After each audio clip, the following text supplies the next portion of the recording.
শহর থেকে গ্রামে আপুর বাসায় যেয়ে খাওয়া-দাওয়া, ঘোরাঘুরি, মাছ ধরা, শাকসবজি তোলা, ফলমূল তোলা অন্যরকম একটা অনুভূতি, তাই না? হ্যালো এভরিওয়ান, আসসালামু আলাইকুম। সবাইকে ওয়েলকাম করছি লিপিস ফ্যামিলি ব্লগে। আপনারা সবাই কেমন আছেন? আশা করি আপনারা সবাই অনেক অনেক ভালো আছেন।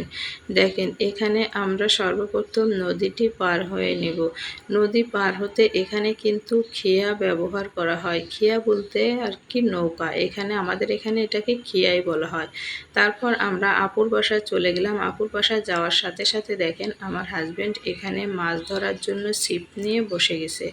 এখানে মাছ ধরতে কিন্তু অনেক মজা, কারণ এই মাছগুলো এই যে এখানে পাইপটা দিয়ে পানি পড়ছে হালকা, আর এখানে মাছ আসছে, আর এই মাছগুলো ছিপ দিয়ে ধরতে কিন্তু অনেক মজা লাগছিল। আর এই মজায় আমার হাজবেন্ড যেই দেখে আমার দুলাভাই এভাবে মাছ ধরছে, দেখেই সে মনে করেন ওখানে নেমেই বাসায় না যেয়েই মাছ ধরা শুরু করছে।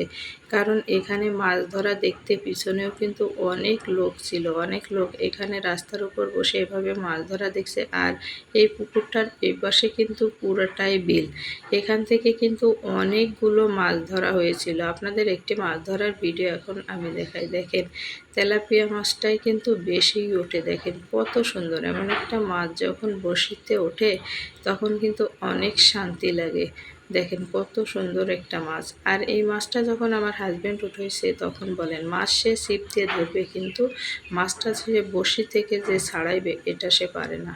সে মাছ ছাড়াতে খুব ভয় পায়। মাছগুলো এভাবে ধরে আর আমাকে বলে ছাড়িয়ে দিতে, বা অন্য কেউ থাকলে তাকে বলে। এখন আমি বলছি না, এই মাছটা কেউই ছাড়াইতে পারবে না, তোমার একাই ছাড়ানো লাগবে।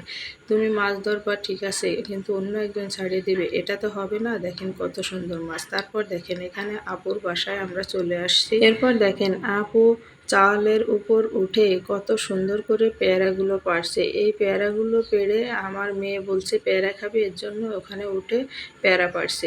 একটা গ্রামে বসবাস করতে গেলে মহিলাদের কত কাজ করা লাগে, দেখেন মহিলাদের কত রিস্ক নেওয়া লাগে, কতভাবে চলা লাগে। তারপর আমার আপু আর আমি মিলে চলে গেলাম। আমি বললাম এই শাক খাবো, শাকগুলো খেতে অনেক মজা লাগে। আপু আর আমি যে এই শাকগুলো উঠিয়ে নিয়ে আসলাম। আর দেখেন কিছু কচুরলতিও আছে, এখানে আছে লাল শাক।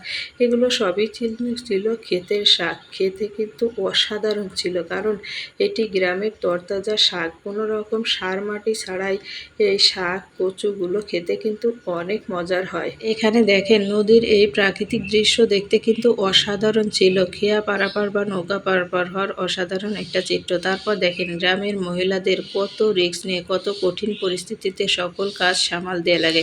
গ্রামের সকল মহিলারা কিন্তু সকল কাজ করতে এভাবে আগ্রহী হয়। এনারা কিন্তু এসব কাজে কখনোই ভয় পায় না, কারণ এদের এসব কাজ করেই তাদের জীবনযাপন করা লাগে। প্রত্যেকটা মহিলাই কিন্তু অনেক শক্তিশালী বা সাহসী হয়। Thanks for watching my video.